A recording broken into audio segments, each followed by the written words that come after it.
Olá, meus queridos alunos, bem-vindos a mais uma aula de linguagens do Pré-ENEM Legal. Você está se preparando para o Enem deste ano, estudando, resolvendo questões, fazendo redações com certeza. Vamos a mais uma aula, a um dos top conteúdos que são cobrados no Enem. É importante não apenas em língua portuguesa, em linguagens, mas nas outras áreas do conhecimento, você saber quais são os conteúdos que são mais cobrados. Nós já temos algumas aulas aí no nosso canal, aulas sobre variações linguísticas, sobre gêneros textuais, sobre tipos textuais, e hoje vamos a mais um top conteúdo, que são as funções da linguagem. Vamos lá? Pessoal, para falarmos de funções da linguagem, nós começamos a falar sobre os elementos da comunicação.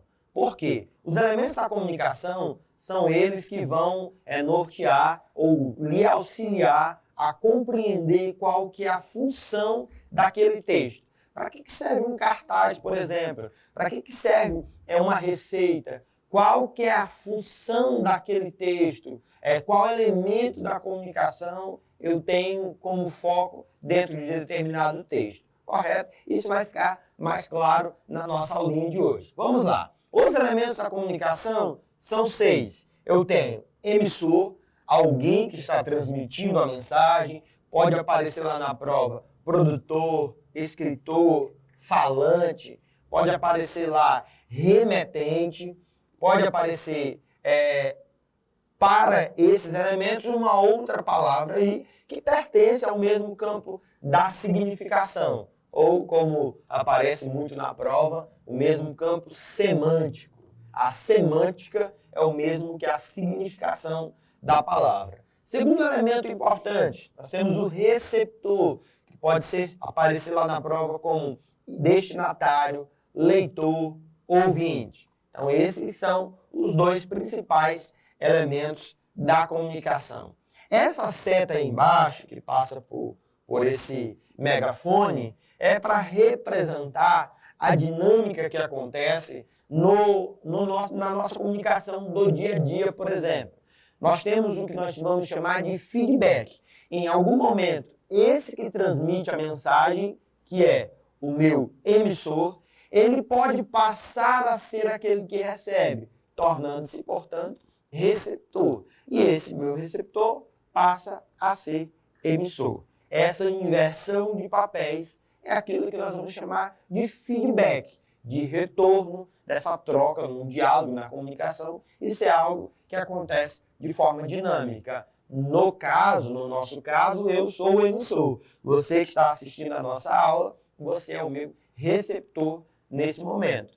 No momento em que você vai fazer a prova, você será o emissor. Eu terei aí com o seu resultado, você mandando mensagem para nós, você comentando daqui a alguns meses, né, nas nossas redes sociais, comentando o seu resultado do Enem, vai ser o seu feedback, vai ser o seu retorno daquilo que você está assistindo, me ouvindo falar nessa aula de hoje. Correto? Professor, são só esses 6 elementos? Não, nós temos mais 4 elementos da comunicação. Nós temos um canal, que é o veículo de comunicação que eu utilizo. Nós temos um código, que é a língua que nós vamos utilizar. A mensagem, que é o texto em si.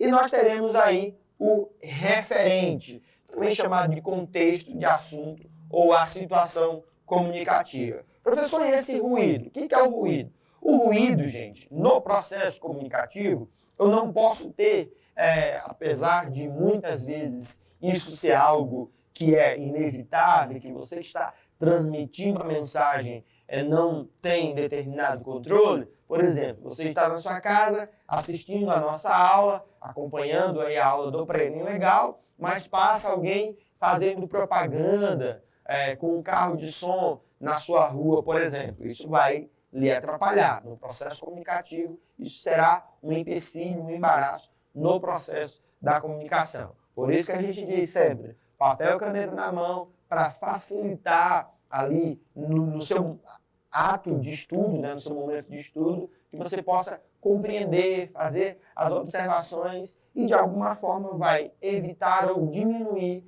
esses ruídos, correto? Então, nós temos, recapitulando, emissor, receptor.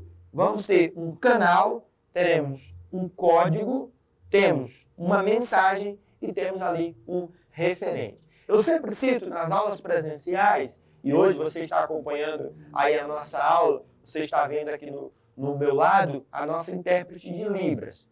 Para os alunos que são surdos, nós temos o quê? A intérprete. Eu sou o emissor nesse momento. Vocês são os meus receptores. Para os alunos ouvintes, eu estou utilizando um canal, que é a língua falada. Para os alunos surdos, nós estamos utilizando a língua de sinais. Essa língua de sinais tem um código, que é a Libras, Língua Brasileira de Sinais. Para os alunos falantes, eu estou utilizando a língua portuguesa, correto? Então, de acordo com o ato comunicativo, eu posso até ter o mesmo emissor, mas eu posso utilizar um canal diferente, um código diferente, correto? Isso é importante, você ter em mente. Qualquer coisa, volta aí a nossa aula sobre variações linguísticas, que tem uma aula lá, que é uma questão que caiu em 2023, no Enem 2023, sobre a Libras, a Língua Brasileira de Sinais. Vamos lá? Professor, como que isso aparece na prova? Pessoal, na prova você terá as funções da linguagem, não apenas os elementos da comunicação. Esquemazinho na tela para facilitar aí a sua compreensão. Se quiser pausar o vídeo, tirar um print ou pausar e fazer as anotações, né? Repetir esse nosso esquema, esse nosso mapa mental no seu caderno, vai ser importante para facilitar a sua compreensão. Na esquerda da tela nós temos, de azul, emissor, na direita, receptor. Alguém que está transmitindo uma mensagem, alguém que recebe. Aqui no centro, canal, código, mensagem, referente.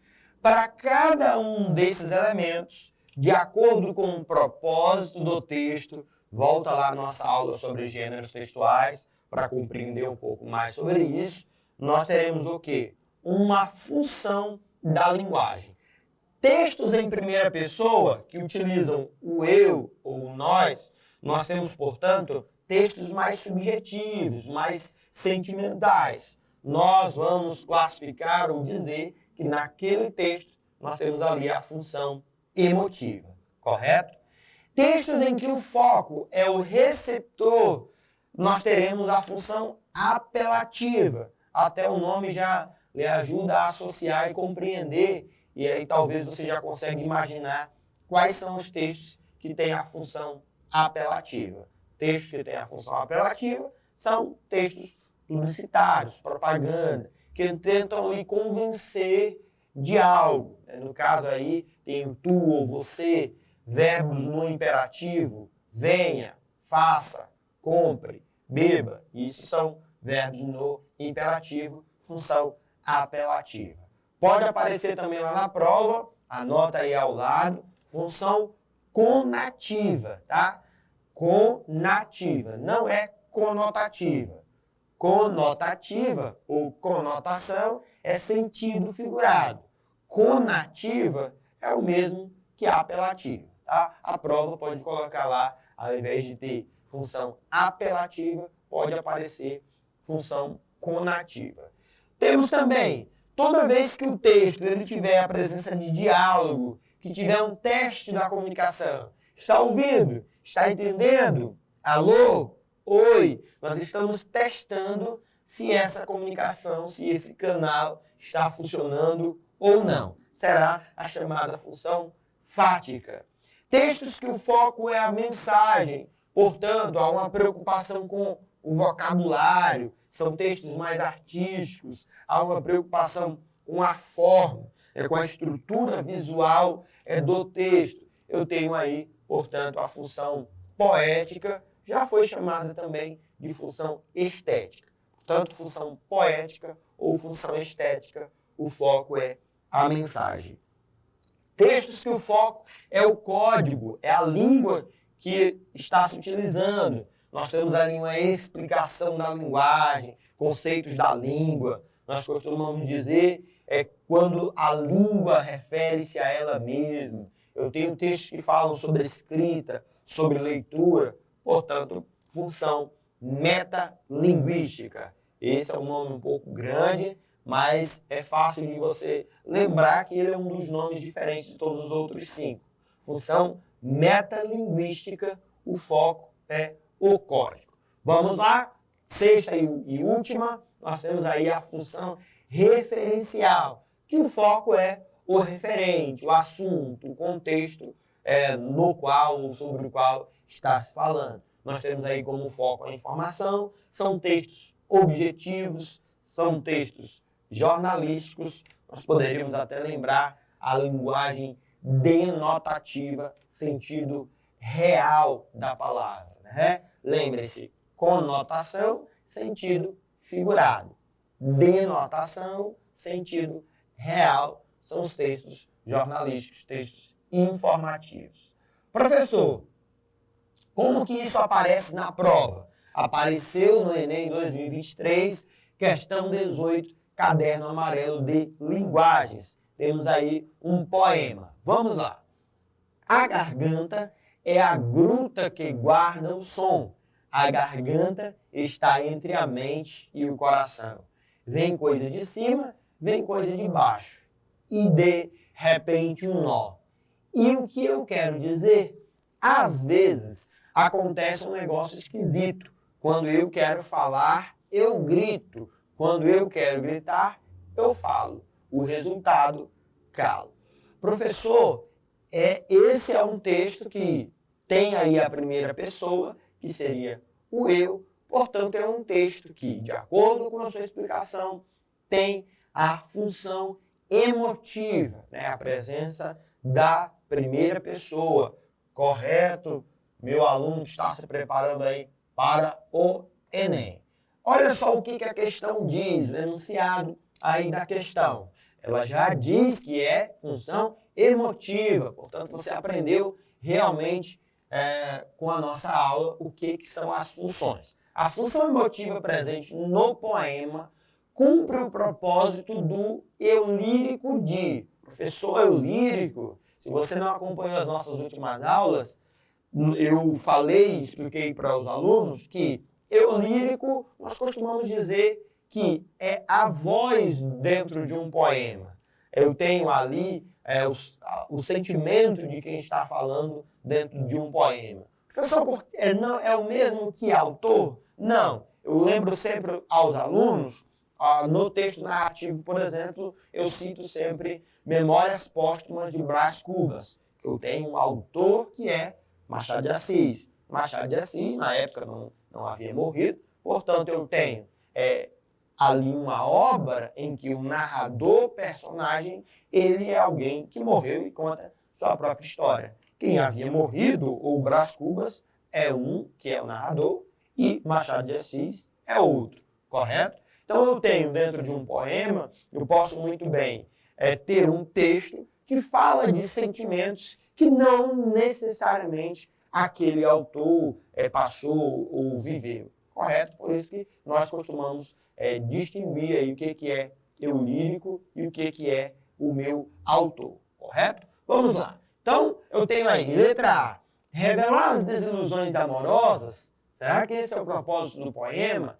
Letra B, refletir sobre a censura à sua voz.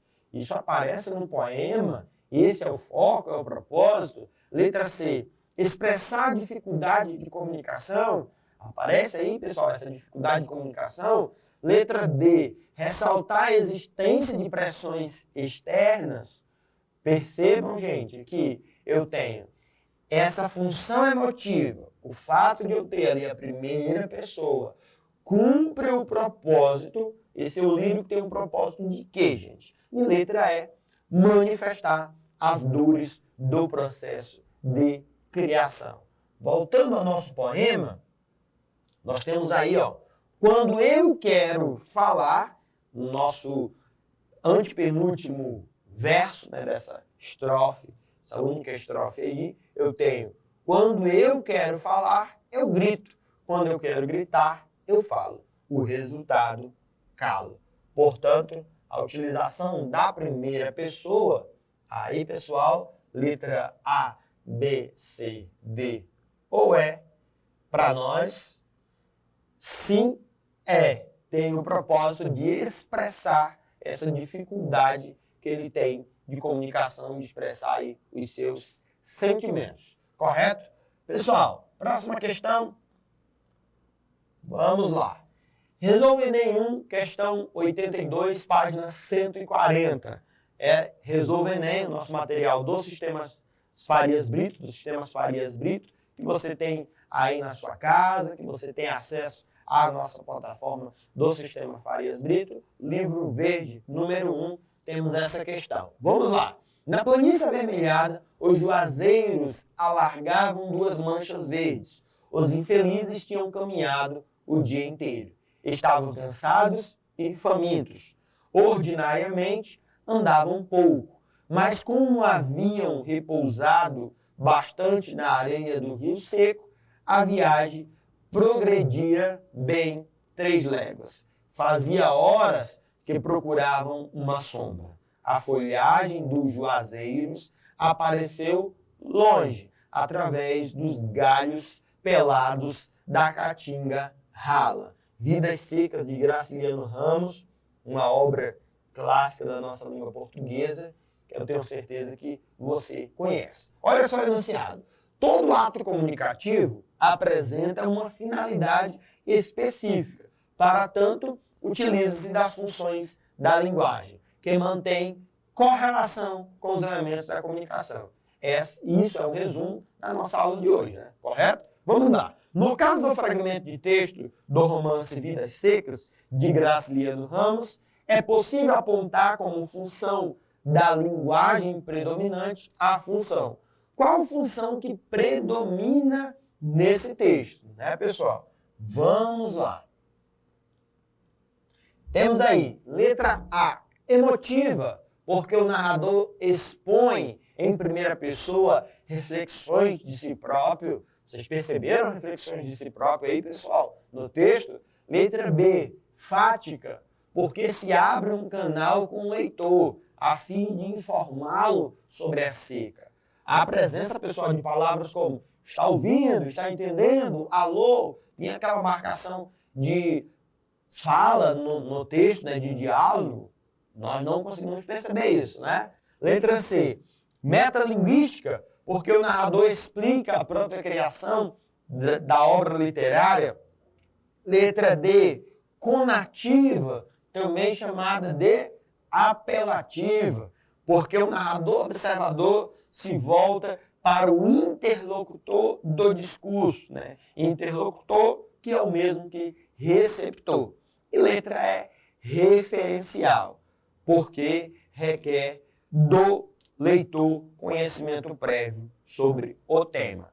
Por eliminação, pessoal, se você não percebe elementos como primeira pessoa, não pode ser emotiva. Se você não percebe diálogo, não pode ser fática. Se ele não fala sobre a própria escrita, sobre a própria leitura, não pode ser função metalinguística. Se não é uma propaganda, se não é ali um anúncio, né, um texto publicitário, não tem como ter aí função apelativa ou função conativa. Portanto, A, B, C, D ou E, nós teríamos aí letra E. Né? O foco desse texto é a própria informação. Então, eu preciso, né, ter um conhecimento a respeito do tema tratado, tá bom? Professor, na dúvida, se eu tiver dúvida sobre uma dessas funções, sobre um desses elementos, a gente sempre trabalha por eliminação, né, pessoal? Então, você aprende, consegue associar algumas informações a outras. Texto, gente, a origem da palavra é tecido. Um tecido ele é feito da junção de vários fios. Portanto, linguagens são esses múltiplos conhecimentos que você vai fazendo relações, correto? Essa foi a nossa aula de hoje. Professor Ziel aqui. Até a nossa próxima aula para você estar se preparando para o Enem deste ano.